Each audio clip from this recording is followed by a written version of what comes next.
Мы пришли покушать в узбекское кафе. Ароматный плов, сочные шашлыки, горячий чай с лимоном. И на секунду забыли, где мы находимся. Как думаете, мы действительно вернулись в Узбекистан? Или это всего лишь вкусные воспоминания? Идет снег. Сейчас все ночь. Мы решили для вас снять видео. На самом деле мы в Южной Корее, в городе Инчон, и сегодня хотим рассказать вам про один из самых многонациональных районов Хамбак-Маыль, который также называется Данджи. А узбекское кафе, оно, конечно, будет, но чуть позже. Мы покажем вам место, где можно попробовать настоящий плов и шашлыки, даже находясь в Корее. Так что не переключайтесь, впереди самое интересное. На сегодняшний день этот район считается одним из самых многонациональных районов Южной Кореи. Здесь проживают представители разных национальностей. Это место стало настоящим домом для мигрантов из разных стран.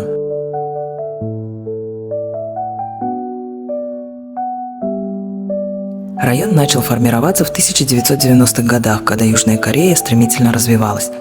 Тогда в страну начали приезжать рабочие из других стран. Почему именно сюда? Все просто. В Инчоне много заводов и фабрик, где требовались рабочие руки. Этот район стал местом, где можно было найти дешевое жилье и до работы недалеко.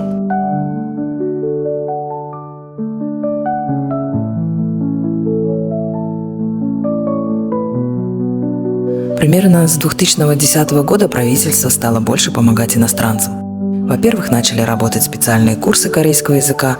Это помогло мигрантам лучше понимать местных, устраиваться на работу и адаптироваться к жизни в Корее. Во-вторых, стали проводить разные мероприятия, праздники, фестивали, встречи. Мы переехали на этот район в 2010 году, и тогда он был совсем другим. Здесь не было русских магазинов, ни кафе с привычной кухней. Жизнь крутилась вокруг работы. Как и многие иностранцы, мы работали на заводе, каждый день ездили на автобусе. Русскоязычных семей было совсем мало. Нам приходилось адаптироваться, привыкать к корейской жизни.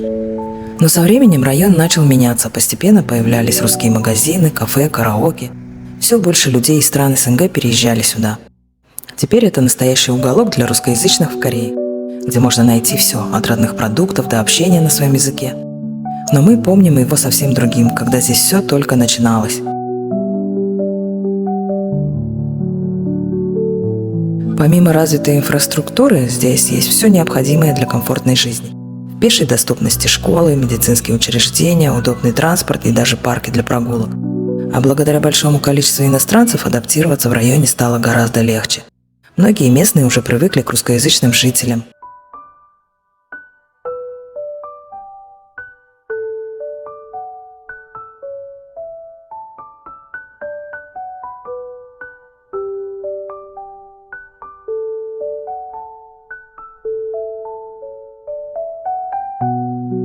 Мы идем по главной улице этого района. Здесь вы сразу заметите множество небольших магазинчиков, кафе и ресторанов. Многие из них имеют вывески на русском языке, что неудивительно. Здесь проживает большое количество иностранцев.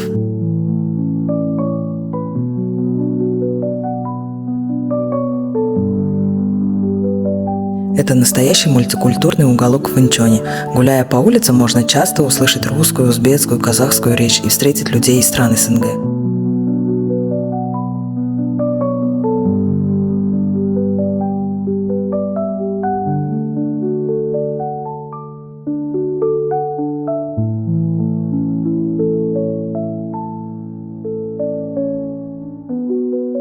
Здесь можно без проблем найти продукты, знакомые каждому, кто скучает по кухне родных стран. Гречка, кефир, колбасы, пельмени. Все это можно купить в местных магазинах.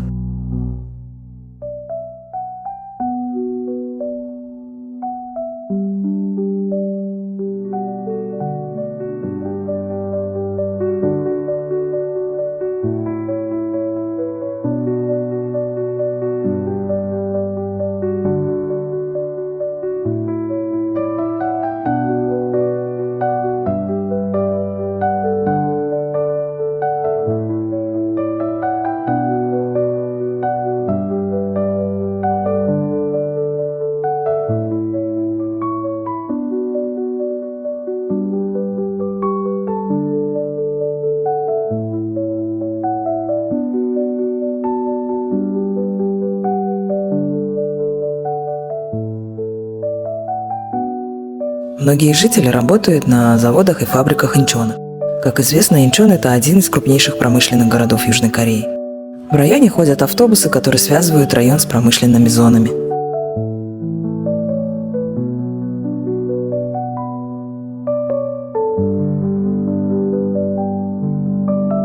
Узбекская самса, русский борщ, корейское кукси – здесь можно найти все.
Мы пришли попробовать самаркандский плов.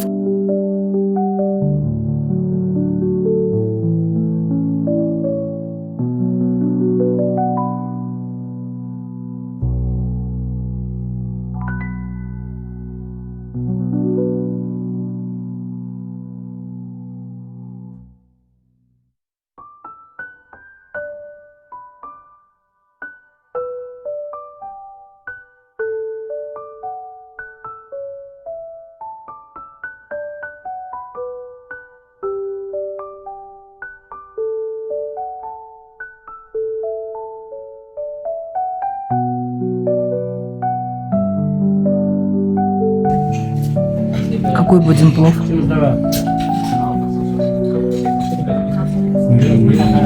знаю, наверное, самаркандский. Ну, давай попробуем, да, мы же там не пробовали. И вам расскажем. Сет возьмем и еще шашлык возьмем.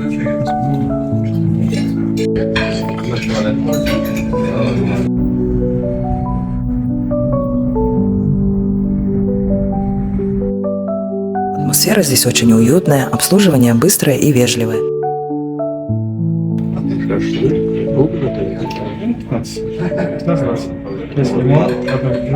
По одному молотый, шкалой и печень. Баранина, печень один и плов одну порцию. Самаркандский. Салат можем быть? Салат ачу. Так, получается часть с лимоном черный, лепешка, молотый, баранина, печень, плов и отчет.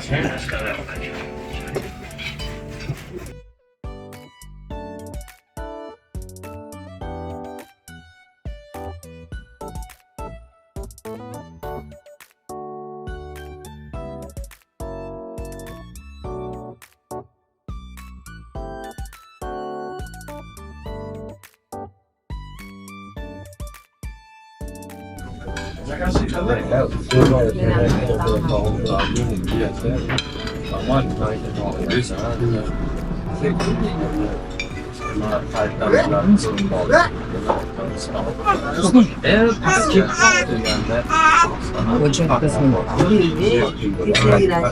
У нас живет такой плов варит.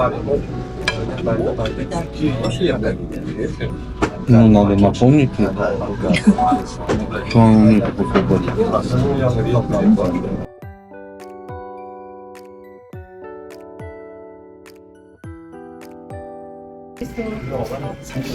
Как тебе плов? Вкусно. Первый раз мы здесь, а? Очень нам понравилось. Как будто не уезжали с Ташкента.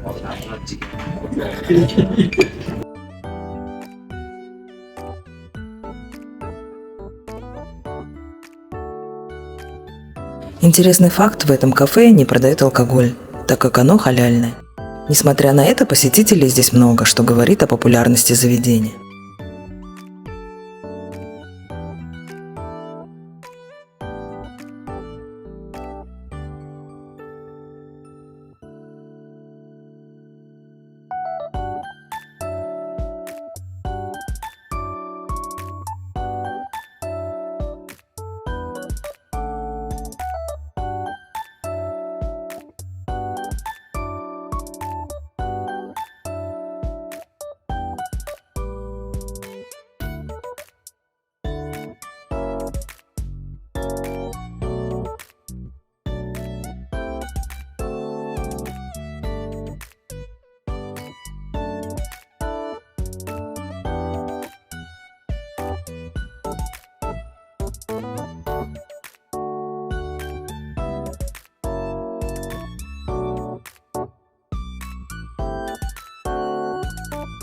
Плов просто великолепный, шашлыки тоже достойные.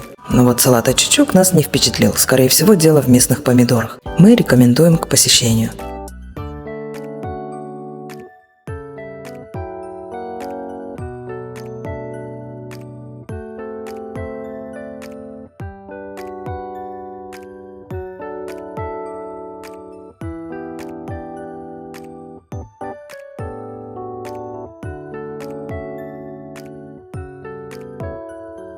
Теперь самое интересное – цены. Наш счет составил 47 тысяч вон, примерно $32. До свидания. А теперь давайте вспомним. В одном из прошлых видео мы посещали центр плова в Ташкенте.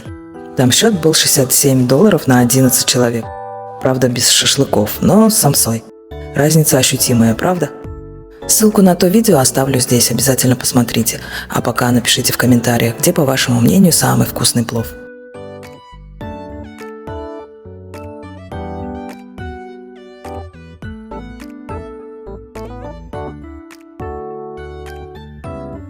Позади этого района находится парк Рос, красивое место для прогулок, а чуть дальше гора Мунак, идеальное место для тех, кто любит хайкинг.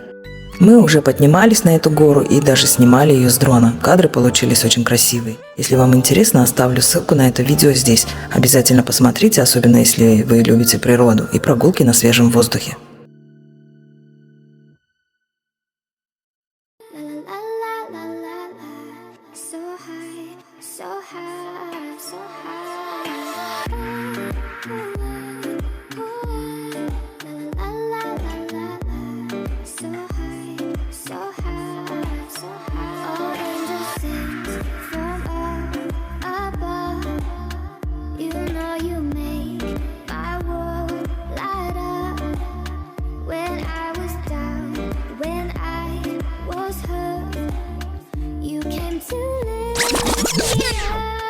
Этот магазин, который для многих русскоязычных давно известен как Чоник. Почему такое название? Все просто. В 2010 году это был крошечный магазинчик, где продавались тысячи мелочей по 1000 вон. По-корейски это Чон Вон. С этого и пошло такое название. Но времена меняются, постепенно ассортимент расширялся. Сначала добавили овощи, фрукты, затем стали появляться новые товары. Теперь это уже не тот маленький Чоник, а довольно большой магазин. И цены тут значительно уже выше. Напротив него находится еще один крупный магазин Лотте. Эти два магазина стали основными точками для местных жителей, где можно купить практически все необходимое. А теперь давайте быстренько заглянем в русский магазин, купим свеклу и горошек, потому что сегодня у нас в планах приготовить настоящий винегрет.